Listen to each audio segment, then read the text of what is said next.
meu Deus, eu fiz tanta coisa, mas a sensação que eu tenho é que eu não fiz nada. Se eu não tenho objetivo, se eu não tenho metas, eu fico refém de outra pessoa ou outras pessoas decidirem o meu futuro por mim. Se tu tem metas bem estruturadas, isso é um remédio pra ansiedade. Quanto mais adulto fica, mais tu vai concordando com tudo que tu ouviu dos teus pais, né? Nossa, eu lembro quando eu tinha 18 anos e quando eu vi eu já tinha 28. A gente quer viajar, a gente quer reformar a casa, a gente quer trocar de carro, a gente quer fazer isso, quer fazer aquele outro. Não dá pra fazer tudo. Tem que ser metas que tenham indicadores. Que dias acertamos, concluímos. É tanto de metas pessoais quanto de metas profissionais. Então, como é que a gente faz isso hoje, tá, gente?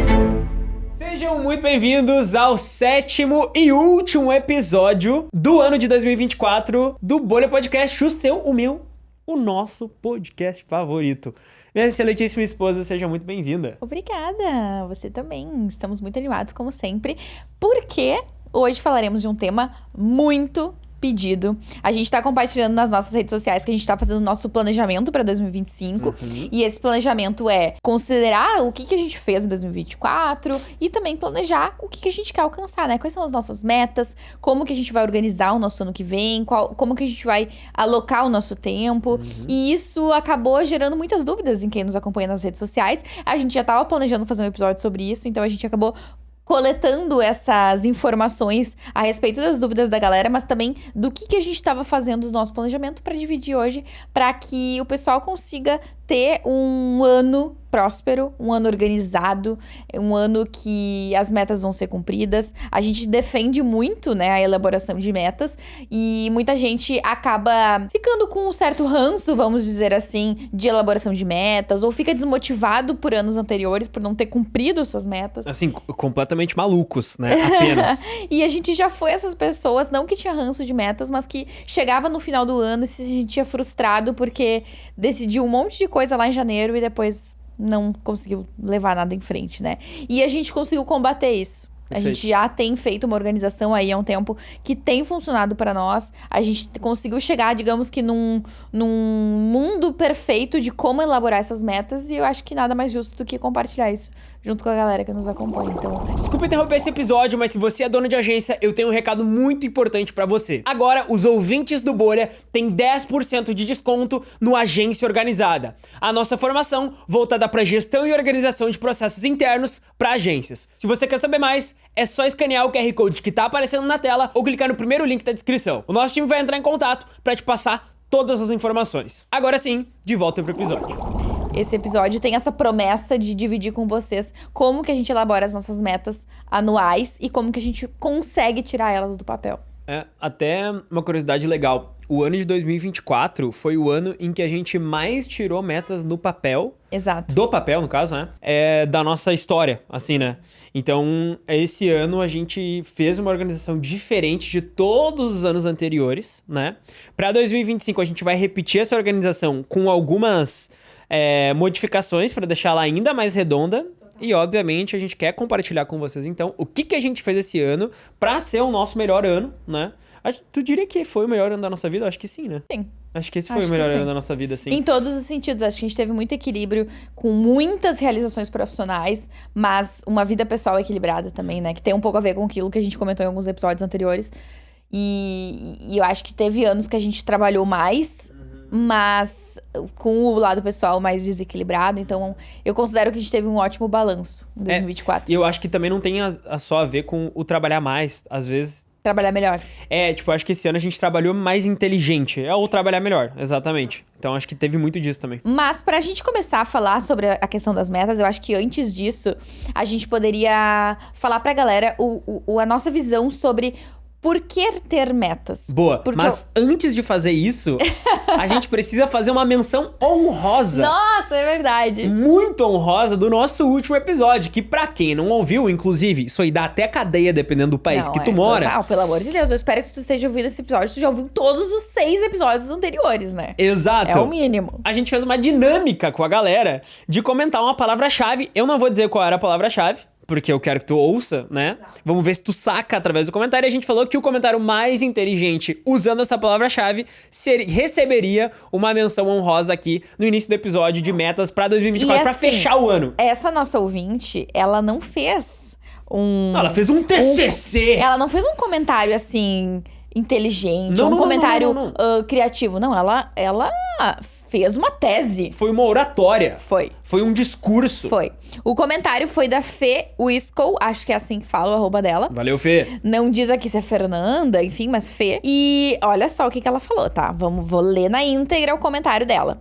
Acredito que dentro de uma empresa é fundamental ter líderes que cultivem o potencial interno das pessoas. Gosto de usar a metáfora da melancia, pois a casca representa a cultura organizacional, que deve ser robusta o suficiente para estabelecer limites e normas que promovam disciplina e eficiência.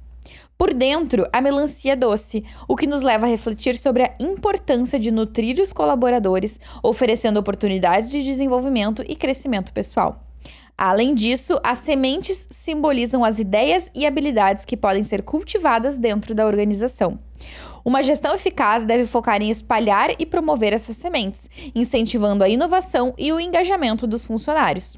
Assim, a melancia nos ensina que é essencial equilibrar uma estrutura firme com um ambiente acolhedor, permitindo que todos os colaboradores floresçam e contribuam para o sucesso da empresa. Por favor, uma salva de palmas pra senhorita Fê. Parabéns, Fê. Não, isso aí foi assim, ó. Foi histórico. Não, foi histórico. É um TCC. Assim, parabéns, apenas. Eu Fenômeno. não teria essa capacidade de elaborar uma analogia tão perfeita. Eu tenho uma frase. O ouro ou nada. Bom, vamos lá. Vamos Bora. começar o podcast, então. Por que as pessoas têm que ter metas? Boa. Vamos lá. Tem vários pontos aqui que eu acho que é importante pra combater essa mentalidade do eu vou viver um dia do cada vez, né? Ou eu não vou desenvolver metas pra não ter pressão, pra não me colocar nesse lugar de ansiedade. Exato. E eu acho que o primeiro ponto é justamente essa questão do viver no automático, tá ligado?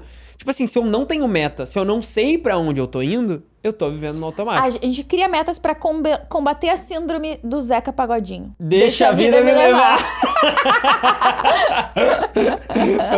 Exatamente.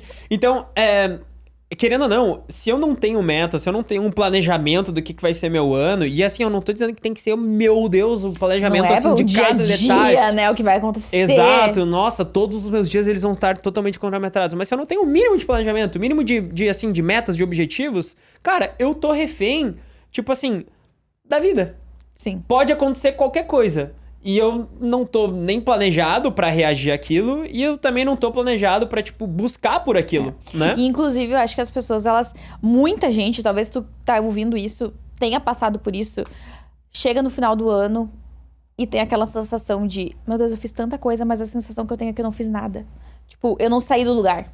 Então, eu vivi esse ano, eu trabalhei um monte, eu me dediquei, eu fiz coisas, eu sei que eu fiz, porque eu vivi esses dias. Mas chega agora e eu não vejo frutos disso. Então, a sensação que dá é que eu só trabalhei pra nada, só porque é isso que as pessoas fazem, sabe? E não porque eu tenho um objetivo por trás, ou algo que eu estou mirando pra conquistar, né? Então, essa sensação de ansiedade, ela nem vem do estipular metas.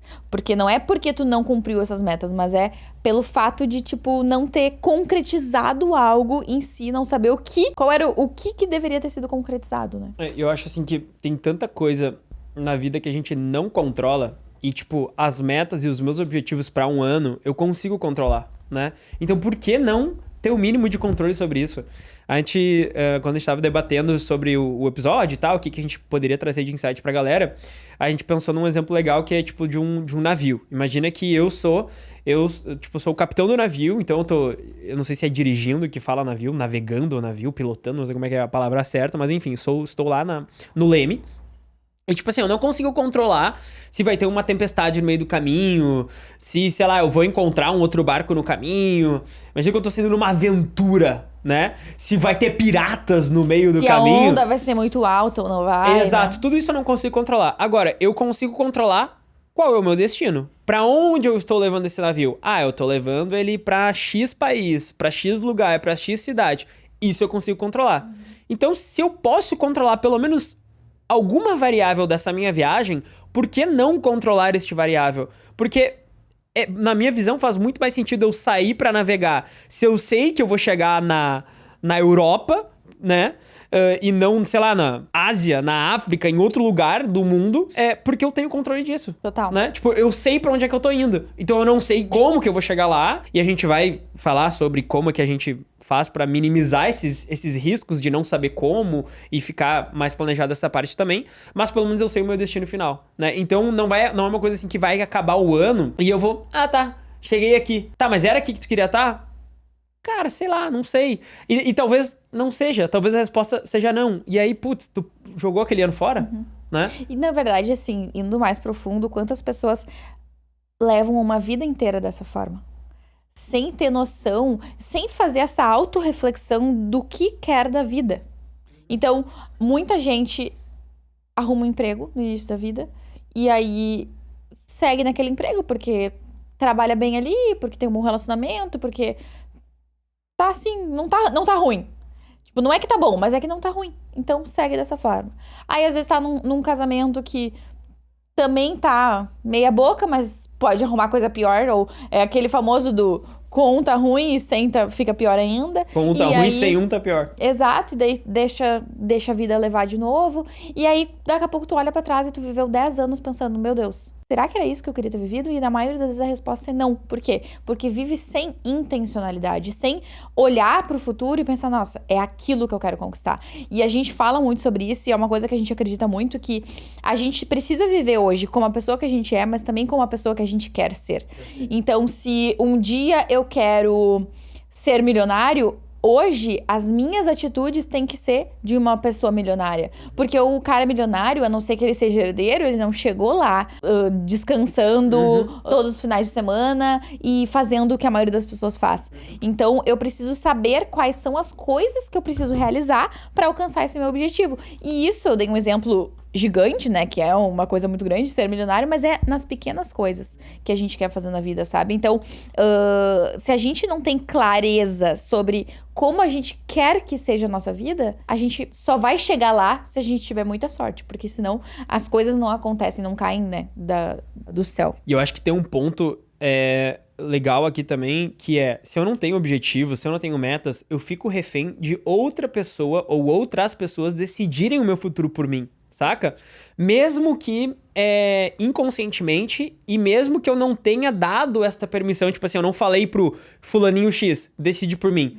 Mas como eu não decidi, como eu não tracei isso, eu fiquei refém das escolhas dos outros que impactam na minha vida e daqui a pouco eu fui do ponto A até o ponto B, quando na verdade eu queria ter ido do ponto A até o ponto C ou até o ponto D. Mas acabei no ponto B, porque é isso, decidiram por mim, eu não decidi, eu não soube querer, né? Faltou intencionalidade e agora eu tô aqui. E isso acontece em várias esferas da vida. Por exemplo, daqui a pouco teu chefe quis te promover pra uma nova função e tu topou, porque, poxa, a vida inteira tu ouviu que ser promovido é a melhor coisa do mundo. Mas tu não parou pra pensar se aquelas funções da tua promoção é aquilo que tu quer fazer. Ou, daqui a pouco tu é uma pessoa que vai no fluxo da tua esposa, então a tua esposa diz pra onde vocês vão viajar, ela diz onde vocês vão morar, ela diz onde os filhos vão estudar, ela diz tudo. E daqui a pouco tu viu que tu não concordava com aquilo, mas era mais fácil só seguir no fluxo, sabe? Então, em vários aspectos da vida, a gente às vezes se acomoda e não para pra refletir como a gente tá nesse lugar de zona de conforto mesmo, nesse limbo, né? E eu não diria nem zona de conforto, mas de não... Voltamos ao ponto de não ter intencionalidade de como a gente tá levando a nossa vida. Então, eu acho que o primeiro ponto, assim, da importância de ter metas é tu fazer essa autorreflexão de como é a tua vida dos sonhos, né? Pra conseguir trabalhar pra chegar lá. Um passo de cada vez, mas conseguir chegar lá. E eu acho que essa questão da intencionalidade é muito importante. Eu sempre ouvi do meu pai a vida inteira. Cara, passa muito rápido. Nossa, eu lembro quando eu tinha 18 anos e quando eu vi eu já tinha 28. E aí quando eu vi eu já tinha 40 e vocês já estavam grandes, né? Sim. Tipo, eu ouvi isso a vida inteira do meu pai. E aí quando eu fiz 18, eu falei, nem deve ser tanto, né? Clássico. Todo adolescente ou jovem, né, adulto, né, acha que os pais não têm razão nas coisas que eles falam. Daí tu vai ficando adulto e tu vai vendo... Quanto mais adulto fica, mais tu vai concordando com tudo que tu ouviu dos teus pais, né? Total. E agora isso já faz quase 10 anos. Exato. E daqui 2 anos, vai fazer 10 anos que eu fiz 18 anos, né? E eu acho que passou muito rápido.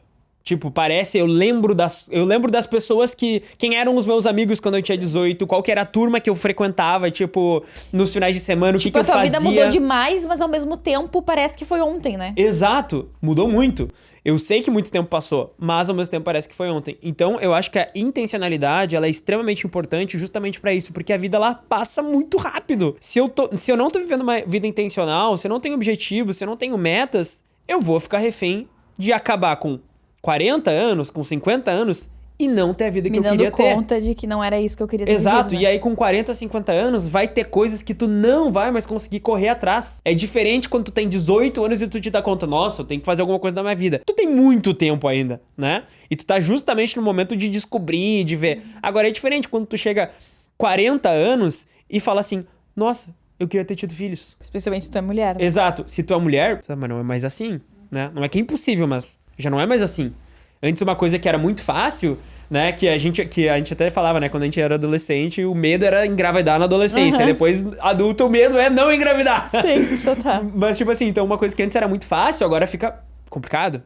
E não é impossível, mas já fica difícil, já fica perigoso. Então, intencionalidade, acho que é a palavra principal aqui do porquê que eu tenho que ter meta. Eu não posso ser refém, eu não posso só existir, eu tenho que viver, saca? E pra viver eu preciso ser intencional. Um ponto que eu acho legal de falar sobre isso é que se tu tem metas bem estruturadas, isso é um remédio pra ansiedade. Porque tu não só tem o desejo, tipo assim, eu quero emagrecer 10 quilos. Não, mas como eu vou fazer isso? Tipo, como vou realizar essa meta ao longo do meu ano, né? Se tu tem esse planejamento por trás, tu descansa nisso porque tem uma previsibilidade de como vai se desenrolar essa conclusão. Eu acho que principalmente quando tu alinha um planejamento com as tuas metas, aí tu tem o equilíbrio perfeito dessa questão da ansiedade. Porque a meta, ela é bem legal, ela vai te dar intencionalidade, mas talvez ela vai gerar um pouco de ansiedade de tipo assim, meu Deus, como é que eu vou fazer pra resolver tudo isso aqui, pra implementar tudo isso aqui, pra fazer acontecer todas essas coisas que eu quero que aconteçam. Agora, quando eu faço um planejamento, e a gente já vai entrar em detalhes de como é que a gente fez isso, eu descanso.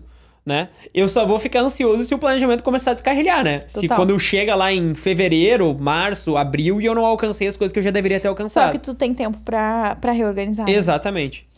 Mas acho que antes da gente dar essas dicas práticas aí de como, de fato, fazer esse planejamento de metas de uma forma eficiente, eu acho que a gente poderia falar um pouquinho sobre como que a gente fazia antes e por que essas metas davam errado, né? Boa. Como que a gente traçava metas e por que a gente não realizava elas no final do ano. Tão legal quanto os insights do que a gente tá fazendo é os insights do que a gente já fez e deu muito errado, né? Ou não deu muito errado, mas só não funcionou. Não funcionou. Porque eu acho que a gente vai aprender, a gente aprende muito com justamente o batendo a cara na parede, se ferrando, e aí a ideia aqui é que a galera que tá ouvindo, né, não cometa os mesmos erros ou erros muito semelhantes, muito parecidos. A primeira coisa que a gente fazia que não funcionava era criar metas demais. Uhum. Tipo assim, ter muitas metas. Então a gente começava o ano, e aqui eu tô falando tanto pra empresa quanto pra vida pessoal. A gente tinha um caminhão de metas. Então a gente tinha, sei lá, 10, 15 metas diferentes pra Dom. Daí a gente tinha mais 10, 15 metas, tipo, mais 10, 15 checkzinhos pra dar na nossa vida pessoal. Daí a gente tinha os OKRs, sabe? Daí a gente, no meio do ano, descobriu uma outra metodologia de metas e a gente queria implementar. Então a gente acabava meio que exagerando nessa coisa de metas e fazendo coisa demais. A real é essa, né? E tentando fazer coisa demais, porque fazer mesmo a gente não fazia, né? Exato. E aí, acho que entra um pouquinho aquela questão do foco, que a gente já falou também uma outra vez aqui da questão do foco dos copos, né? Tipo, é muito mais fácil eu encher um copinho só do que eu encher 10 copos. Então, para as metas, a gente entendeu que era exatamente a mesma coisa. Era muito mais difícil implementar, fazer, dar check, concluir 15 metas durante o ano do que concluir 5 metas durante o ano, do que concluir 3 metas durante o ano. Então, acho que o primeiro aprendizado que a gente teve de erros nessa questão de criar metas, de planejar o próximo mês, foi fazer metas demais. Querer abraçar o mundo, querer, tipo, dominar o mundo inteiro nesse um ano, sendo que eu vou ter os outros anos, né?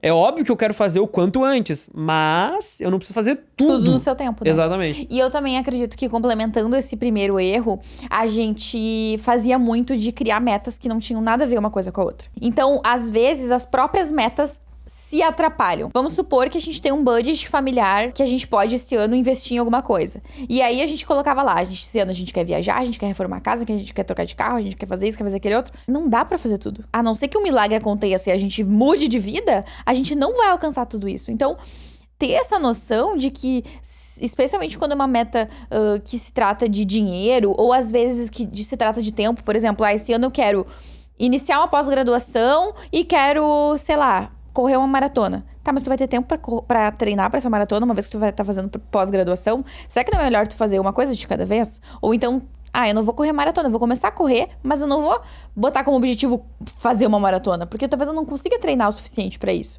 Então eu vou focar só na minha pós-graduação. São metas que exigem muito do teu tempo, e às vezes a gente caía nesse erro de sonhar muito alto. Então, quase que as nossas metas eram uma lista de desejos, assim, não metas, de fato, né? E virar essa chave do que pode ser factível foi um grande diferencial para que a gente conseguisse organizar isso. Acho que uma outra coisa que a gente fez também que nos fez errar bastante foi criar metas muito abertas. Tipo assim, qual que é a minha meta pro ano de 2025? Ter o corpo dos sonhos, sabe? Tipo assim, ter o corpo dos sonhos é uma péssima meta, porque ele é completamente relativo, subjetivo, ele não te diz nada. Mesmo que tu saiba pra ti quais são esses critérios, exato, de qualquer maneira, é subjetivo, tipo assim, né? se eu penso, nossa, qual que é o meu shape ideal, né? Tipo, eu consigo imaginar como que eu seria, qual que seria o corpo que eu teria, né? Qual o shape que eu teria que ter pra ter o corpo ideal que eu sempre quis ter, digamos assim. Agora, é muito melhor que eu faça uma meta assim, chegar em X quantidade de porcentagem de gordura corporal. Chegar em tal peso. Ou colocar tantos quilos de massa magra. Ou fazer exercício 3 vezes por semana. Exato. Porque é uma coisa que tu consegue controlar, exato, né? Exato. E aí eu acho que essa questão de poder controlar é importante pra meta ser algo que tu consegue, que tu tenha daqui a pouco um indicador, sabe? Que vai te dizer, tipo assim, melhor do que vou usar o exemplo dos sonhos, do corpo dos sonhos de novo, né? Melhor do que corpo dos sonhos coloca um número. Eu vou ir 5 vezes na academia esse ano. Ou eu vou chegar em 70 quilos esse ano. Eu vou chegar em tantos % de gordura corporal esse ano. Então, quando eu tenho um indicador, quando eu trago um indicador pra meta, fica muito mais fácil de realizar essa meta e de metrificar ao longo do ano depois se eu tô ou não tô alcançando. Se eu tô ou não tô chegando perto, né? E eu acho que, aliado a isso, a gente não só fazia metas muito abertas, como a gente não, tipo assim, fazia como se fosse adendos das metas, como se fosse as subtarefas das metas, como se fosse um checklist das metas, pra dar essa clareza do que eu preciso fazer pra alcançar essa meta. Então, vamos ao exemplo de novo do corpo dos sonhos, né? Vou dar um exemplo diferente. Vamos dar um exemplo de uma meta que a gente tinha pra esse ano, que era lançar um novo produto na nossa vertical de educação. Essa era uma das metas pra 2024, que a gente conseguiu concluir. A gente lançou a Agência Organizada. Quando a gente estipulou essa meta no final do ano passado, no caso, né? E tinha essa meta pro ano, a gente não só colocou lá, a meta era, né? Lançar um novo produto na vertical de educação. A gente também fez, além disso, não só colocou essa meta, a gente falou e fez um checklist. Cara, vamos listar aqui quais são as tarefas-chave que a gente precisa realizar para que essa meta aconteça. Então a gente tinha que pensar no tema do curso, roteirizar todo o curso, fazer a gravação de todo o curso. Isso aqui são resultados-chave. Claro que dentro de roteirizar o curso tinha várias sub, mas isso a gente não foi tão longe, né? Não tem necessidade também de ir tão no micro. Mas a gente colocou lá, cara, quais são as coisas-chave que a gente tem que fazer? Roteirizar, fazer a roteirização do curso todo, pensar em todo o conteúdo, fazer toda a gravação, fazer toda a edição, pensar na estratégia de lançamento e fazer o lançamento. Então era tipo 6 projetos-chave, 6 tarefas-chave que a gente precisava realizar pra colocar aquela meta em prática. Então isso traz clareza até do tamanho da meta. Nossa, quando eu boto em tarefas-chave, fica claro que essa meta aqui realmente ela é muito grande. É muito difícil. Isso é legal. Assim como, desculpa te interromper, amor, mas só pra finalizar.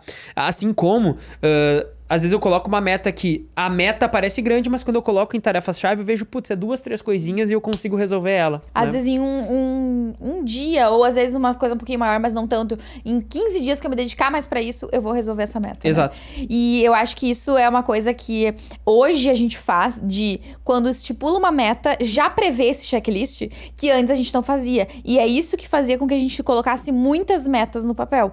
Então a gente sonhava muito alto. Hoje, quando a gente estipula as metas que a gente quer pro próximo ano, sejam elas pessoais ou profissionais, a gente já faz essa leitura do o que depende para essa meta ser concluída. Então, o que eu preciso fazer para concluir essa meta? Porque isso vai nos dar clareza se a gente vai ter tempo de fato para executar ela ou não.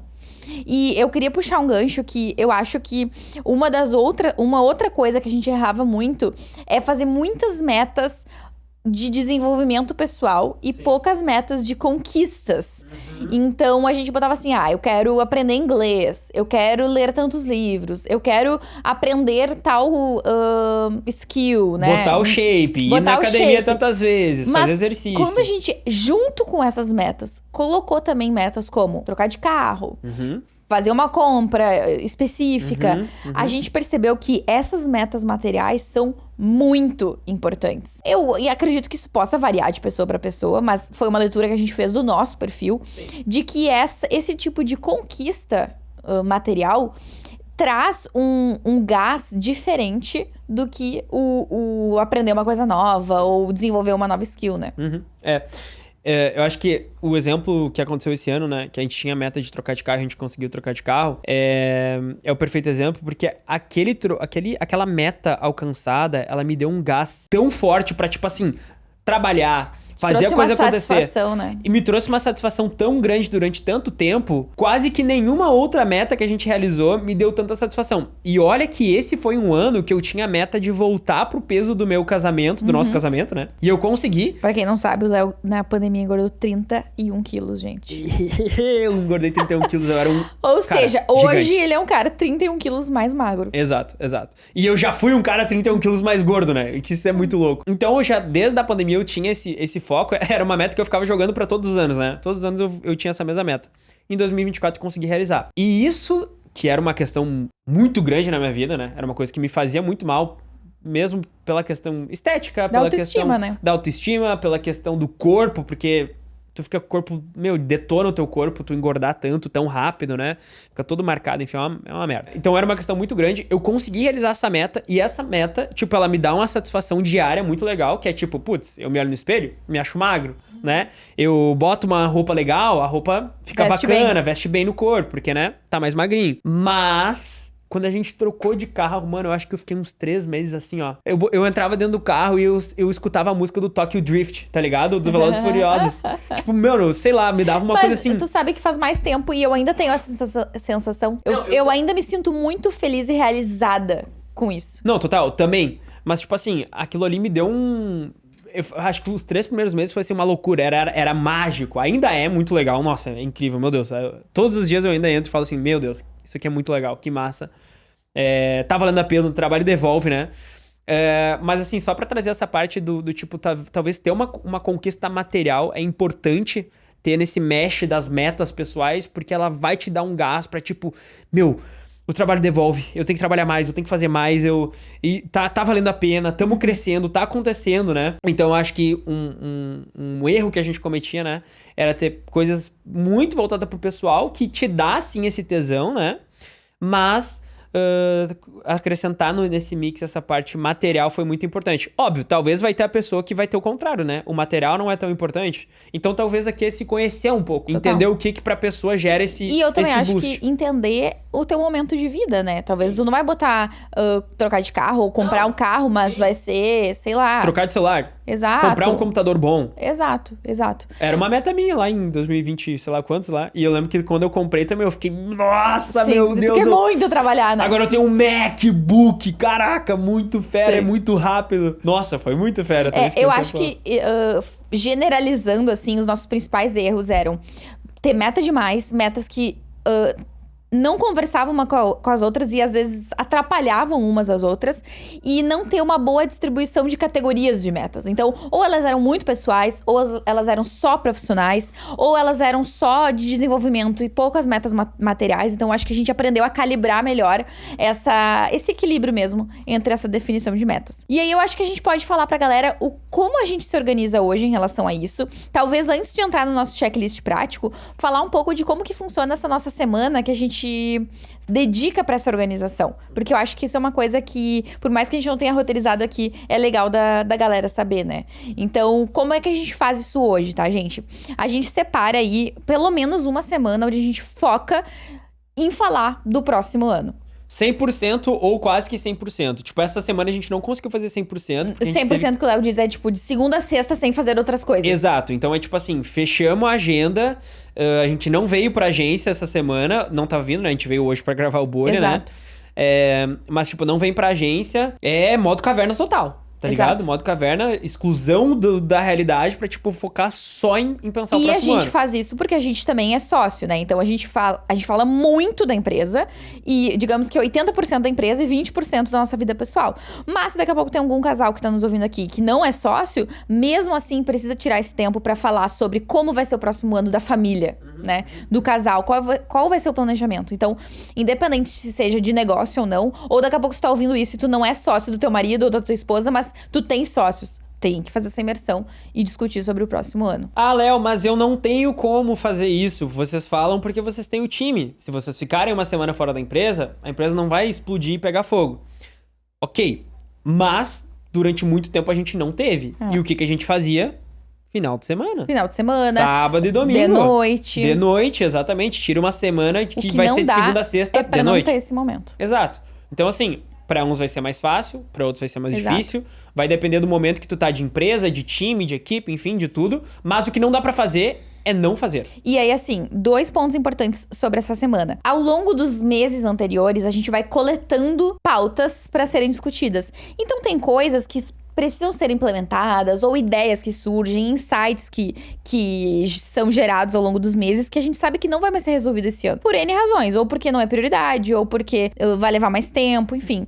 A gente vai coletando. Então, eu sozinha vou fazendo uma pauta de coisas que vão surgindo na minha cabeça. Isso é legal de O falar. Léo vai fazendo a dele também. Às vezes alguém da galera fala assim, a gente podia fazer tal coisa. Tem alguma ideia, a gente anota isso individualmente. E quando a gente senta pra fazer esse planejamento, a gente junta as nossas pautas. Então, Exato. cada um tem aquilo que coletou e a gente senta pra organizar, né? E a gente vai coletando isso num bloco de notas, né? Exato, tipo, aonde coisa dá. simples. Aonde dá. Eu tenho, tipo, eu devo ter, sei lá, umas 50 notas diferentes no celular, que é tudo assim, 2025, planejamento 2025. Eu sou um pouco mais organizada. Eu tenho uma escrito planejamento 2025 e boto tudo na mesma.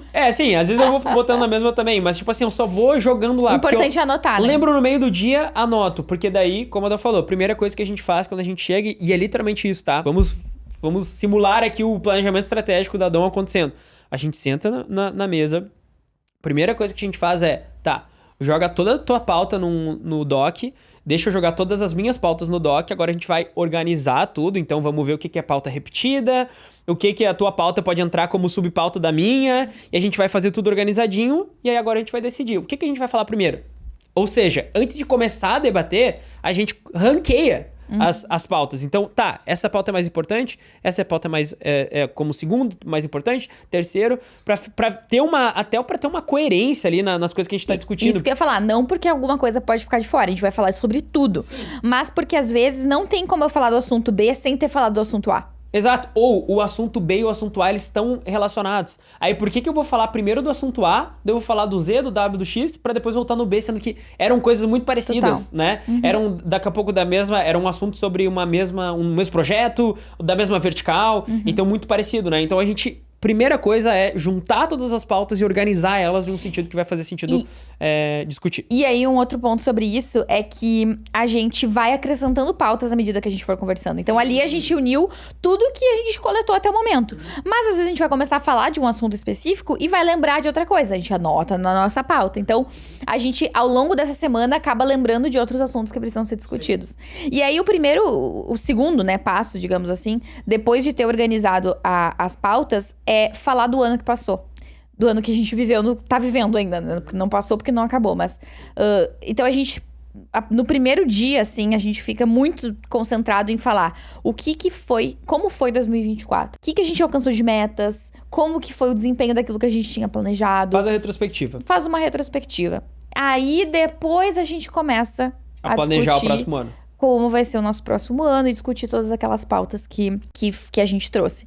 E como que a gente faz isso? Acho que a melhor forma de falar pra galera é falar o nosso checklist prático, assim. Acho que é o que vocês podem, talvez, pegar agora papel, caneta e anotar pra... A minha parte favorita. O Léo é da praticidade, né? Eu quero ser prático. Pra fazer metas que tenham coerência, que vão ser mais facilmente realizáveis. Boa. Então vamos lá. Trazendo pra prática, a primeira coisa que a gente faz para ser bem assim certeiro na criação das nossas metas é criar metas objetivas. Então, que nem a gente usou o exemplo antes, né? Em vez de eu colocar ler mais como uma meta, eu vou lá e coloco ler 12 livros durante o ano de 2025. Exato. Né? Porque daí tu já sabe que tu tem expectativa de vou ler um livro por mês, né? Tu tem isso organizado. Exato. Então, ser muito objetivo nas metas e tem que ser metas que tenham indicadores. Ou a maioria das metas, a gente sempre dá preferência para uma meta que tem um indicador que diz acertamos, concluímos, estamos fazendo, estamos chegando, né? E não uma meta assim, inspiracional demais, muito aberta, muito... Acho que aberta é a palavra, né? Uma meta muito no ar. Então, ser muito objetivo. Então, a gente vai criar todas as nossas metas, né? Então, pensando lá no planejamento estratégico, estamos olhando pro passado, já passou toda a parte do ano que passou. Estamos pensando no próximo mês, vamos criar... Próximo ano. Do próximo ano, perdão. Vamos criar as metas. Então, quais são as metas para esse ano? Vão ser essas aqui e tal. A gente coloca num checklist, digamos assim. Então, empilha todas essas metas. E aí, a segunda coisa que a gente faz, como dica super, hiper prática, é separar as metas por trimestres. E essa aqui foi... Eu acho que essa aqui é a maior sacada que a gente teve, que mais deu resultado pra gente em 2024. E só pra eu fazer um adendo, tá? Tudo que a gente tá falando aqui, gente, é tanto de metas pessoais quanto de metas profissionais. Sim. Mas, especialmente, essa questão das metas trimestrais funciona muito pra empresa. Porque tu organiza qual vai ser o foco de cada trimestre. A meta pessoal, na maioria das vezes, ela é uma meta mais de longo prazo, né? Então, por exemplo, emagrecer, ler 12 livros, é uma coisa que, na maioria das vezes, leva o ano inteiro. Sim. Mas as metas da empresa... elas têm mais esse viés de conquistas, de objetivos, coisas que a gente quer fazer, concluir, criar, desenvolver. Então, organizar isso em trimestres faz muito sentido. E eu acho que a questão de organizar em trimestre é importante porque, tipo assim, é muito melhor. Em vez de eu ter 8 metas pro meu ano inteiro, eu tenho 2 metas pra cada trimestre. Porque em vez de eu olhar pras 8, eu tô olhando só pra 2. E daí tu não fica assim, meu Deus do céu, o que eu faço agora, por onde eu começo? E aquilo é muito importante, mas aquele também. Não, tudo isso é discutido antes. Não, e olha só, uma das coisas que acontecia muito quando a gente não dividia em trimestre, que no caso de 2024 foi o primeiro ano que a gente fez isso, foi o primeiro ano que a gente concluiu praticamente todas as metas, né? Acabava o ano e a gente tinha começado todas as metas. A gente tinha começado a se empenhar, a executar todas as coisas que a gente tinha dito que começaria. Mas a gente tinha terminado 1, 2, concluído de fato. Ou às vezes acontecia assim, chegava lá em junho, a gente olhava pras metas e falava, meu Deus, aquela meta. Esquecemos. A gente não começou até agora. E como é que a gente vai fazer agora? E daí corria e ficava com aquela ansiedade que a gente falou antes. Exato. Então, quando eu tenho, por exemplo, 8 metas pro ano e eu tô dividindo 2 por trimestre, fica muito mais objetivo, fica muito mais claro e fica muito mais leve de executar, né? Por quê? Porque eu não tenho que resolver 8 coisas. Porque assim, botei 8 metas pro ano, em janeiro eu penso, bom, eu tenho essas 8 metas pra concluir, o que eu vou fazer? E aí tu começa, faz de um, faz de outro, aí ou se empenha muito em uma e esquece das outras. Assim, não. Assim, eu falo assim, cara, eu tenho até abril, em janeiro no caso, né? Então até abril eu tenho que concluir esses 2 projetos. Ou esse único projeto. Né? Vamos supor que eu tenho 4 metas no ano. Pô, eu tenho uma meta por trimestre. Cara, é 3 meses de foco. E aí te dá a tranquilidade de... Eu não preciso me preocupar de tipo assim, já é abril e eu nem comecei aquela meta 7. Tudo bem, a meta 7 está reservada para o trimestre 3. Total. Terceiro trimestre ela vai ser resolvida. Descansa, relaxa, tá ligado? Tu tem que estar preocupado se tu não tá concluindo as metas deste trimestre. Isso tu tem que estar preocupado. Agora, são 50 metas? Não, são 2. São 3 no máximo por literalmente um passo de cada vez, né? Exatamente. Então, ajudou a não só trazer leveza para as metas, mas ajudou a questão do foco também, né? Tipo assim, é isso que a gente tem que fazer. E antes eu falei que funciona muito pra metas profissionais, mas eu tava aqui pensando agora que 2024 foi um ano que a gente tinha 3 grandes metas pessoais, familiares, né? Metas compartilhadas entre nós como casal, e que a gente fez isso de organizar em trimestre e que deu muito certo. A gente queria 3 coisas que exigiam investimento financeiro. Primeira coisa que a gente precisava fazer, consertar algumas coisas no nosso apartamento. Então, a gente tinha, depois de 5 anos morando lá, né? Algumas coisas estavam estragadinhas, que a gente precisava resolver, reformar, enfim. A outra coisa, a gente queria finalizar o nosso apartamento, porque depois de 5 anos morando lá, tinha coisas que a gente nunca tinha feito, como botar cortinas, a gente queria trocar de televisão, enfim, fazer upgrades no nosso apartamento. E a gente também queria trocar de carro. Ou seja, eram várias coisas que a gente queria fazer e que exigiam uma organização financeira da nossa parte. Se a gente só deixasse a vida nos levar e tivesse essas metas, talvez a gente chegar no final do ano com aquela sensação de, meu Deus, agora eu preciso dar check em tudo isso aqui, só que eu fui gastando dinheiro ao longo do ano, ou eu não economizei o suficiente, o que eu faço? Como que a gente fez para organizar? Quando a gente fez o nosso planejamento de 2024 e a gente estipulou essas metas, a gente organizou que no primeiro trimestre a gente focaria em arrumar o que estava estragado no nosso apartamento. E a gente fez uma simulação de orçamento para aquilo. Então, quanto que ia nos custar, mais ou menos? Uma base orçamentária, gente, nada muito rebuscado. Ok, organizamos. Isso vai nos custar. Só que, no segundo trimestre, a nossa meta era fazer os upgrades. Então, comprar e fazer aquilo que a gente não tinha feito ainda no nosso apartamento, que também exigia um investimento financeiro. Ou seja, no primeiro trimestre, a gente precisaria não só arrecadar dinheiro para fazer os consertos, mas também já começar a guardar dinheiro para fazer os upgrades que a gente queria fazer no segundo trimestre.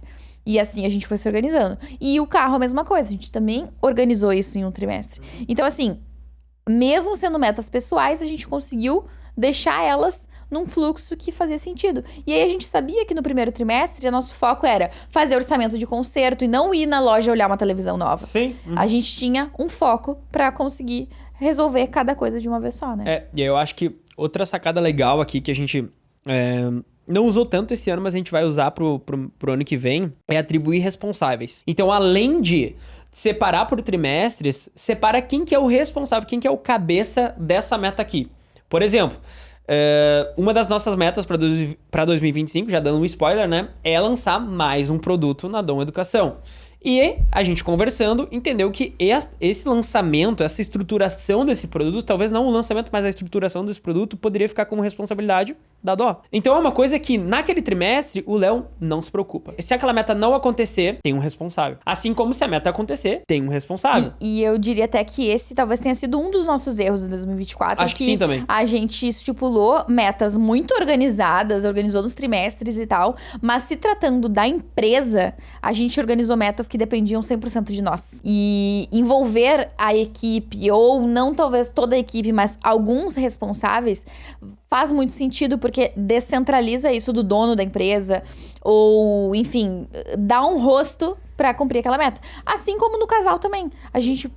Quando a gente fez isso da família, a gente organizou que eu seria responsável por fazer os orçamentos das reforminhas que a gente tinha que fazer. Então, definindo um responsável, a gente já tem uma pessoa que tá com aquele bastão e provavelmente aquela meta vai ser muito mais facilmente concluída, né? Só voltando ali na questão da meta que era muito, assim, independente dos sócios, acho que esse foi um erro, de fato, que a gente cometeu em 2024, a gente tinha metas da Dom, mas as metas da Dom eram, tipo assim, 100% dependentes da gente. Nada daquilo o time poderia se envolver, né? Então, uma coisa que a gente entendeu e que vai ser feito diferente para 2025 é separar o que é meta da empresa, é objetivo da empresa, é como se fosse um projeto-chave da empresa que a empresa precisa realizar, mas é responsabilidade dos sócios, e o que é meta do time, que o time vai se empenhar e depende do time para resolver. Total. Como, por exemplo, daqui a pouco tem uma meta de retenção, daqui a pouco tem uma meta de diminuir o churn da empresa. São todas coisas que o time consegue se envolver. Melhorar um NPS, melhorar uma nota numa pesquisa de satisfação, isso tudo depende do time. E não só do sócio. É óbvio que tem nossa mão ali envolvida, né? Mas, por exemplo, lançar um novo produto na Dom Educação, não tem como eu falar, time, lança. Pelo menos hoje, com o time que a gente não tem, por exemplo, um setor de desenvolvimento de produto na educação. Ainda não temos, mas teremos. Mas hoje, essa é uma meta que se a gente jogar pro time, meio que eles vão falar, pô, legal, meta muito bacana, entendo que é isso que a gente precisa fazer pro negócio crescer, mas hoje, no meu dia a dia, fica difícil encaixar isso pra eu conseguir contribuir, né? Total. Provavelmente, se ele contribuir, vai ter que ser alguma coisa ali fora de horário, ou uma coisa daqui a pouco, tipo, vai ter que abrir uma parte da pauta dele pros clientes pra ele poder ajudar. Então, já fica mais complicado. São coisas que estão muito dependentes da gente, né? Então, acho que essa é uma grande diferença também que a gente vai fazer agora pra 2025, de ter essas metas muito bem atribuídas com os seus responsáveis. Então, a Dó sabe quais que são os projetos-chave, as metas dela para 2025, o Léo sabe as dele, o time sabe os deles também, e cada um no seu quadrado, né? Cada um responsável por mexer os seus próprios indicadores, os seus próprios projetos. Uma coisa que eu acabei falando um pouquinho por cima antes, mas eu acho que é legal formalizar como uma das dicas, é definir o orçamento trimestral. Porque aquilo que eu falei antes, que às vezes a gente estipula algumas metas que uma atrapalha a outra, é um pouco relacionado a isso também. Eu quero conquistar o mundo e eu não sei quanto aquilo vai custar, ou eu quero, daqui a pouco, num trimestre, fazer um monte de coisa que vai custar um monte de dinheiro. Então, definir o quanto que tu tá disposto a investir trimestralmente nessas tuas metas é bem importante também, pra ter essa parte financeira também organizada, né? Sim, acho que isso foi uma coisa legal que a gente fez esse ano, porque daí a gente conseguiu se preparar. A gente já sabia, quanto dinheiro a gente tem que ou se preparar pra guardar, ou quanto dinheiro a gente tem que fazer, ou quanto dinheiro a gente tem que usar da nossa reserva em cada trimestre, né? Como é que vai ser a questão financeira ali de cada mês. Total. Então ficou bem mais claro. E a gente também tinha um budget anual daí, né? Tá, então olha só. Esse é o valor que vai custar realizar todos esses sonhos esse ano. Vai dar? Não vai? Quanto que a gente vai ter que guardar mensalmente, exato, né? Enfim. Exato. Então a gente tá toda essa clareza. Essa organização. Legal. Falando um pouquinho agora mais dessa parte de planejamento estratégico, né? Que daí é, digamos assim, como se fosse um adendo a essa parte de metas e ter os objetivos do ano, né? Acho que como uma sexta dica? Quarta, quinta, sexta já dica? Perdi as contas. Enfim, como um próximo insight bem legal que a gente fez esse ano foi fazer a engenharia reversa. O que é essa questão de engenharia reversa? Eu vou dar o exemplo de que a gente usou na Black Friday, né? A gente usou pra fazer o do ano e usou pra fazer 2025 também. Mas eu quero dar o exemplo da Black Friday porque é de um período menor, vai dar pra entender melhor. Na Black Friday a gente tinha uma meta bem ousada, bem arrojada, né? E o que a gente fez? Em vez de a gente falar... quanto que a gente quer faturar, quanto que a gente quer isso, quanto que a gente quer aquele outro, a gente começou de trás pra frente. Então a gente começou lá no quanto que a gente quer faturar. A gente quer faturar X. Legal. Pra faturar X, quantas vendas a gente tem que fazer? Levando em conta o nosso ticket médio. Levando em conta o nosso ticket médio, tem que ser tantas vendas. Legal. Pra fazer tantas vendas, quantas reuniões a gente tem que realizar na média? Tem que ser tantas reuniões. Legal. Pra gente realizar tantas reuniões, quantos agendamentos de reuniões a gente tem que fazer? O SDR tem que agendar quantas reuniões? Tem que agendar, 300 reuniões, porque a gente tem um no-show de tantos por cento, então só desses 300, 270, 250 vão aparecer realmente na reunião, porque 50 não aparecem, né, que acontece. Legal, então a gente tem que ter 300 agendamentos, vamos supor que é esse o número, né? Tá, mas pra fazer 300 agendamentos, quantos leads a gente tem que captar? Porque a gente agenda 30% dos leads que a gente capta, 40%, 20%, enfim. Então são tantos leads. E daí a gente foi mais fundo. Mas e pra gerar tantos leads, quanto que a gente tem que investir em anúncio?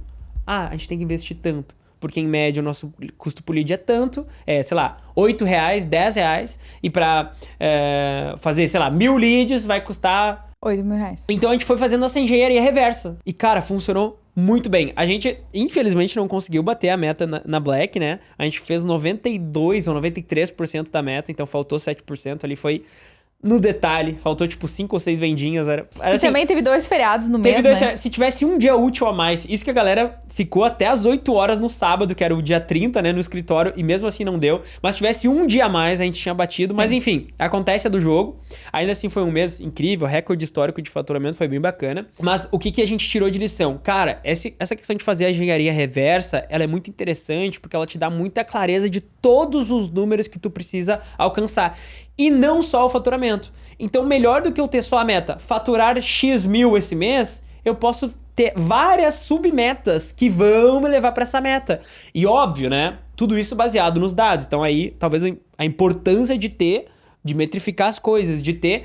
E assim, a gente só sabia, por exemplo, quanto que era a nossa taxa de conversão, quanto que era a nossa taxa de agendamento, quantos leads a gente captava que eram qualificados, quanto que era o nosso custo por lead, porque todos os meses a gente tá metrificando isso. A gente metrifica semana a semana, tem coisa que a gente metrifica diariamente, né? Sim. Então esse número, ele vai mudando todos os dias, porque daí a gente consegue ter uma média. Se todos os outros meses a gente teve uma taxa de agendamento de 35%, qual é que é a chance da gente repetir essa taxa pro próximo mês? Alta. Sim. É uma taxa alta, porque na média a gente tá 35%. Tá, vamos fazer uma meta conservadora. Vamos trabalhar com 30%? Vamos colocar 5% aí de gordurinha, de margem de erro? Vamos. Legal, então vamos trabalhar com 30%. Tá, e a taxa de conversão é 50%. Vamos trabalhar com uma margem de erro? Vamos botar 40%. Porque daí tu pode ir fazendo essas metas conservadoras. Porque daí se der tudo errado, tu ainda tem muita chance de acertar. Total. Né? Então se tu errar ainda, tu ainda tem chance de acertar. Errar alguma métrica, alguma coisa, né? E aí, melhor do que eu ter só a meta de faturamento, eu tenho lá, a gente tinha certinho a meta de faturamento, a meta de leads que a gente tinha que gerar, a meta de agendamentos que a gente tinha que gerar, a meta de reuniões que a gente tinha que fazer. Tudo que a gente precisava controlar para conseguir alcançar a meta final, né? Exato. Então a gente controlou todos os indicadores e não só o indicador final da meta, né? Porque a meta era faturar X. Né? Mas a gente controlou todo o resto. E um ponto que eu acho que é legal da gente falar é que essa engenharia reversa, ela também serve pra gente analisar tudo o que acompanha a definição de uma meta. Como, por exemplo, agora quando a gente estava fazendo nosso planejamento 2025, a gente estipulou qual é a nossa meta de faturamento até o final do ano. Então, quanto que a gente quer faturar por mês até o final do ano. Não tem como faturar isso se a gente não mexer na nossa estrutura, se a gente não contratar pessoas, se a gente não fazer um comercial mais estruturado, se a gente não investir em tráfego. Existem várias coisas que não são a nossa meta. Então, a nossa meta não é contratar pessoas. Mas eu vou precisar contratar pessoas para conseguir bater a minha meta. E se eu não faço essa engenharia reversa de entender o que vai ser necessário ter para concluir aquela meta, eu não vou chegar lá. Ou eu vou chegar lá no desespero, porque daí eu vou crescendo com base em, se eu tenho que aumentar meu faturamento, eu preciso fechar novos clientes. Ou seja, eu vou fechando esses novos clientes até que vai dar um momento que eu vou pensar, meu Deus, a minha operação tá inchada, agora eu preciso de gente. E agora eu tô desesperada pra encontrar pessoas. Se eu já tenho essa noção antes, eu já vou prevendo essas contratações e vou fazendo isso com muito mais calma e naturalidade, né? E aí foi exatamente isso que a gente fez agora pras metas de 2025, né? A gente fez a engenharia reversa. Tá, a gente quer acabar 2025 faturando quanto por mês? Quanto que vai ser o MRR da Dom até o final de 2025? Tá, é tanto que a gente quer chegar. Legal. Pra esse tanto, quantos clientes a gente precisa ter, né? Baseado no nosso ticket médio atual. Tem que ter tantos clientes. Legal. Pra ter tantos clientes, quantos clientes a gente tem que fechar por mês? Tem que ser tantos clientes. Daí aqui que entra o planejamento estratégico. Porque o que a gente fez? Em vez de só fazer uma média, a gente tem que fechar 3 clientes por mês, 4 clientes por mês, 7 clientes por mês, a gente colocou isso nos meses. A gente colocou lá janeiro, fevereiro, março, abril, maio, junho, julho, agosto até dezembro. E colocou por mês. Tá, então a gente vai distribuir no ano quantos clientes a gente tem que fechar em janeiro, quantos clientes a gente tem que em fevereiro, em março. Mas, Léo, não é só colocar que tem que fechar 5 clientes por mês que dá na mesma? Não, porque hoje a gente vai implementar um sistema comercial diferente na agência, que a gente já tá rodando na educação, então vai demorar um tempo até tracionar. Então a gente vai ter metas menos ousadas para os primeiros meses e essa meta vai ficando mais ousada e mais agressiva conforme o ano vai passando, porque a gente vai ter mais maturidade. E a gente também precisa considerar a nossa taxa de cancelamento. Então, quantos desses clientes a gente vai perder? Porque é natural. Exato. Tu não vai agradar todo mundo e acontece N razões pra tu perder clientes. Então, eu preciso também considerar isso no meu cálculo, porque senão eu não tô fazendo um cálculo realista. E a gente fez isso baseado nos números de 2024. Exato. Então, em 2024... quantos % dos nossos clientes cancelaram dos meses em média? A gente foi lá mês a mês. Quantos cancelaram? Tá, dá essa porcentagem esse mês, essa porcentagem esse mês. A gente tem uma planilha que calcula tudo isso automaticamente, na verdade, né? A gente fez uma média no final. Deu tanto. Tá, então em média a gente perde tantos clientes por mês, né? Vamos supor que é um cliente por mês. Em média, um cliente sai por mês. Tá, então a gente tem que levar isso em conta no nosso planejamento estratégico. Tá, então vamos lá. Janeiro tem que fechar 2 clientes. Fevereiro, 3. Março, 4. E aí vai subindo até chegar lá num número X e a gente vai levando em consideração. Todos os meses tá saindo esse cliente, tá saindo esse, tá saindo esse. Aí a gente fez, olha só, por que é tão importante fazer o planejamento mês a mês? Não só ter a meta, mas planilhar essa meta num planejamento de fato. Aí a gente colocou lá quanto que a Dom tem que ter de faturamento mensal por mês. Tá, então se a gente conseguir fechar os 2 clientes com o ticket médio adequado, a gente tem que estar em tantos mil de faturamento em janeiro. Em fevereiro, tantos mil. Até o final de março, tantos mil. Até o final de abril, tantos mil. Já considerando que a gente vai perder alguns clientes, que é inevitável. Sempre eu tenho um cliente saindo, assim como tem sempre cliente entrando, né? Aí o que a gente fez? Além disso, Pô, eu tô muito orgulhoso. Desculpa eu vou repetir isso aqui, tá? Mas eu tô muito orgulhoso do nosso planejamento. O que a gente foi lá e fez? A gente, além disso, colocou lá quantos colaboradores a gente tem que ter em cada mês. Novos colaboradores, né? Exatamente. Então, quando a gente tiver com X pessoas na operação, a gente sabe que a gente vai estar... Perdão, quando a gente tiver X clientes na operação, a gente sabe que a gente tem que estar com tantos colaboradores. Então, a gente previu também quantas contratações a gente vai ter que fazer por mês. Vai ter meses que vão ser mais, vai ter meses que vão ser menos, né? Exato. Mas a gente preveu certinho. Pra no final do ano, acabar com tantos clientes, com esse ticket médio, com esse faturamento e com essa quantidade de colaboradores. E acho que é importante a gente reforçar que tudo isso que a gente faz é para ter a segurança de que a gente não tá criando uma meta irreal. A gente tá criando uma meta que é possível de ser realizada. E isso nos leva pro nosso penúltimo ponto, que é conseguir calcular esses cenários. Então, que nem tu falou do ticket médio. Com esse valor de ticket médio, talvez o meu comercial vai ter que ser mais agressivo. Sim. Se o meu ticket médio é maior, eu posso fechar menos clientes. Então, a gente faz essas perspectivas, calcula esses cenários para entender também quais são as nossas possibilidades. A gente faz isso também de previsão de faturamento. Então, se a gente quer crescer 20% esse ano, quanto que a gente precisa faturar mais? Como que vai ser esse ano? Qual vai ser nossa margem de lucro, né? Então, a gente calcula cenários e estipula meta também diante desses cenários para entender quais são as possibilidades, né? E aí eu acho que por isso, talvez um dos principais insights que fica aqui também é desenvolver uma skill de Excel, de Google Sheets, porque o Google Sheets ele facilita muito na hora de fazer esse planejamento, porque, por exemplo, o que a gente fez? A gente planilhou tudo isso. Então esse aqui é o cenário ideal. Tá, vamos calcular um segundo cenário? E se o nosso ticket médio não for X, for X.2? Então, ao invés de ser R$1.000, ser R$2.000. Quanto é que dá esse resultado? Tá, mas daí diminui a quantidade de clientes, diminui a quantidade de contratações. O faturamento no final do ano vai ser o mesmo. Diminui a quantidade de clientes que a gente tem que fechar por mês também. Tá, e se o nosso churn for maior? E se a gente perder mais clientes por mês? Pode acontecer. A gente vai estar num crescimento acelerado. E se a gente começar a perder mais clientes, aumentar um pouquinho o nosso churn? E aí, como é que vai ser? Então a gente vai ter que ser mais agressivo ainda no comercial. Mais agressivo ainda nas vendas. Então calcula cenários. Calcula... até pro ano de 2024 a gente fez 6 cenários, né? Era o sonho, o muito bom, o otimista, o realista, o ruim e o vamos quebrar. Né? Então a gente calculou 6 cenários. Agora para 2025, até o momento, como a gente não fechou 100% do nosso planejamento estratégico, a gente ainda não fez isso, mas provavelmente a gente vai fazer, né?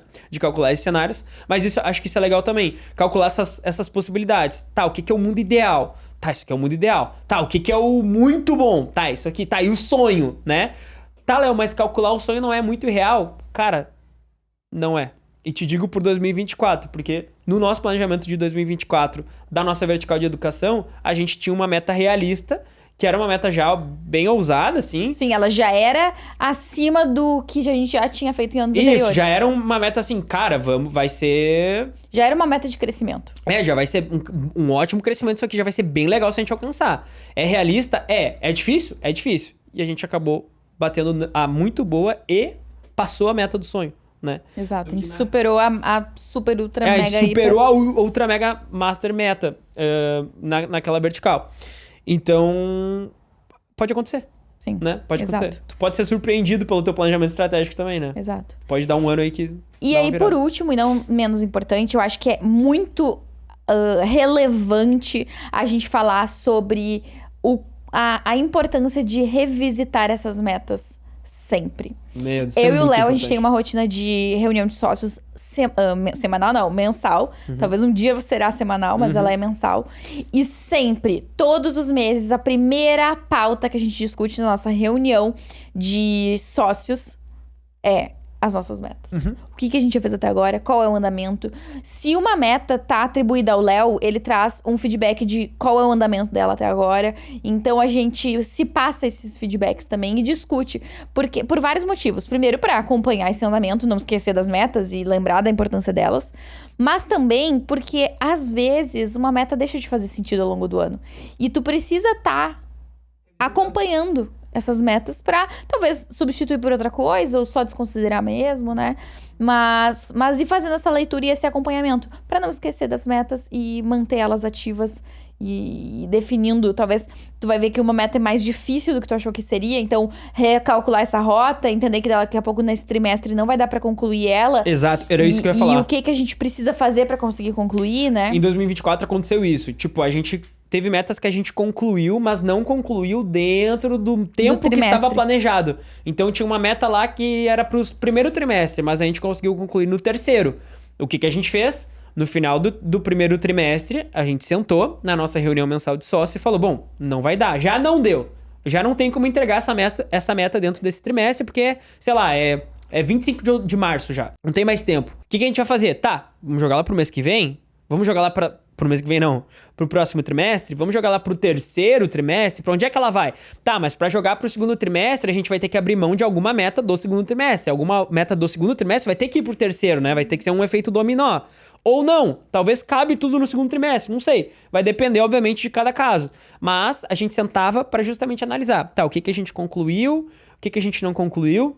A gente aproveitava também para dar check naqueles projetos-chave que a gente ia fazendo, né? As tarefas-chave, perdão. Então, por exemplo, a gente tinha a meta lá de fazer X coisa. Daí a gente analisava, tá, dessas tarefas-chave aqui que a gente tinha estipulado para essa meta, o que a gente já concluiu? Tá, são 5 tarefas-chave ao todo. A gente já deu check nessa aqui, a gente já roteirizou, a gente já gravou o conteúdo, só falta editar e lançar. Tá, vai dar tempo de fazer até o final desse trimestre? Vai. Vamos dar um gás. Vamos dar um jeito. Inclusive foi o que a gente fez no primeiro trimestre, que era de lançar o Agência Organizada, né? A gente acabou o mês de fevereiro, no final do mês de fevereiro, a gente fez uma reunião de sócios e falou, a gente tem um mês só até o final do trimestre, a gente não deu nenhum passo em direção ao lançamento do Agência Organizada. O que a gente vai fazer? E aí a gente, em um mês... Se coçou, em um mês. Captou, gravou, enfim, editou tudo, lançou o produto, foi um sucesso, foi muito legal. Inclusive, link na bio. E deu um jeito, né? Então, às vezes, vai dar tempo. Às vezes, vai ter como. E, às vezes, tu vai precisar fazer essa realocação. Ou, então, como tu bem pontuou anteriormente, às vezes, tu vai concluir que essa meta aqui não faz sentido. Isso aqui deixou de fazer sentido pro mês. Sim, mudaram as necessidades, Isso, pro mês não, pro ano, né? Mudaram as necessidades, mudaram os objetivos. Não faz mais sentido a gente olhar pra isso aqui ou desempenhar isso aqui. Esse trimestre, Léo, não, no ano. Teve metas que a gente desconsiderou no ano. Chegou lá no terceiro trimestre, a gente olhou, puta, mas isso aqui que a gente preveu lá no início do ano não faz mais sentido. Não tem que estar aqui. E a gente tirou. Eu acredito que com esse checklist e um pouco da nossa experiência, a galera já vai conseguir ter um 2025 diferente. E se eu pudesse dar uma dica final, seria: não te emociona, sabe? Seleciona poucas coisas, aquilo que é muito crucial pra ti, aquilo que tu pensa assim, nossa... Chegou lá em dezembro de 2025, eu tô ouvindo esse podcast de novo pra me inspirar pra 2026. Eu quero ter concluído isso aqui. Isso aqui é o que vai girar meu ponteiro, é isso aqui que vai me trazer satisfação pessoal, é isso aqui que vai me deixar feliz, sabe? É isso que eu quero concluir. E não um monte de coisas, um monte de sonhos e desejos, sabe? Vai um passo de cada vez. Acho que os meus 3 principais, assim, insights, principais coisas que eu quero deixar desse podcast primeiro, é melhor ter poucas metas realizadas do que ter muitas metas não realizadas. Então, como tu falou, sem exagero, faça poucas metas, foco. Melhor ter pouca coisa do que ter muito. Segunda coisa, distribui nos trimestres. Isso vai ser... Se tiver uma coisa, ouve essa, distribui em trimestre, vai mudar a tua vida. Vai mudar a tua vida. E principalmente se tu tem pouca meta, não tem 1 milhão de metas. E terceiro, monta o cenário mês a mês. Distribui essa meta no ano. Quanto eu tenho que faturar em janeiro? Quanto eu tenho que faturar em fevereiro? Quanto eu tenho que faturar em março? Se a meta é de lançar XYZ coisa, o que eu tenho que fazer em janeiro? O que tem que estar pronto até fevereiro? O que tem que estar pronto até março? Se a meta é uma meta de peso, de exercício, quanto que eu tenho que estar pesando em janeiro? Quanto que eu tenho que estar pesando em março? Quanto que eu tenho que estar pesando lá em maio, em julho? Ou quais lá no final ações do ano? eu posso fazer pra chegar lá, né? Então... Exato. Então distribui a meta, distribui a realização dessa meta dos meses para que tu tenha tranquilidade. Se chegar em janeiro e se chegar, por exemplo, em abril e tu não realizou XYZ coisa, calma, talvez essa é a meta do próximo trimestre. Ou calma, tá dentro do planejamento do ano. Acho que o resumo é, te organiza. Te organiza. Leva a sério as metas que tu mesmo estipulou pra tua vida, né? Exatamente. Então é isso, meus queridos. Quero agradecer por esse ano com vocês, né? Foi só o finalzinho do ano, mas já foi muito especial. Eu espero que o Bolha já tenha encontrado um espaço legal no coração de vocês.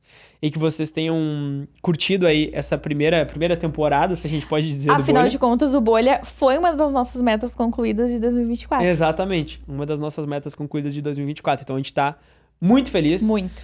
É muito prazeroso pra nós estar aqui, né? Demais. Era um desejo já de muito tempo e agora realizar ele tá sendo incrível. O feedback da galera tá sendo muito bacana. Então eu espero que vocês estejam gostando assim como a gente tá gostando de gravar e a gente quer se empenhar. A gente já tá pensando em mudanças aqui no estúdio pra deixar ainda mais legal, ainda mais incrível. Quem sabe ter convidados em 2025? Quem sabe ter convidados? Quem gostaria de convidados, né? Um debate aí com outras pessoas de outras áreas e tem muito pano pra manga ainda. Muito pano pra manga. E é isso. Quero desejar um Feliz Natal, Feliz Ano Novo pra vocês, porque a gente não se fala mais esse ano, né? Umas ótimas festas, uma ótima virada. E é isso. Sim. E não se esqueçam de seguir o Bolha nas redes sociais. Em todas as redes sociais. E se tu tá assistindo isso no Spotify, segue a gente no Spotify também, que tem essa possibilidade. Se tu tá assistindo no YouTube, se inscreve no nosso canal. Pelo amor de Deus, eu nunca te pedi nada na vida. Pelo amor de Deus. Então assim, jamais. É isso. Um beijo grande no coração de vocês e a gente se vê em 2025. Sucesso, meus queridos. Vamos botar pra quebrar, tirar as metas do papel pra 2025 e fazer dele o melhor ano das nossas vidas. Abraço pra vocês, um beijo grande e a gente se fala no ano que vem. Tchau! Valeu!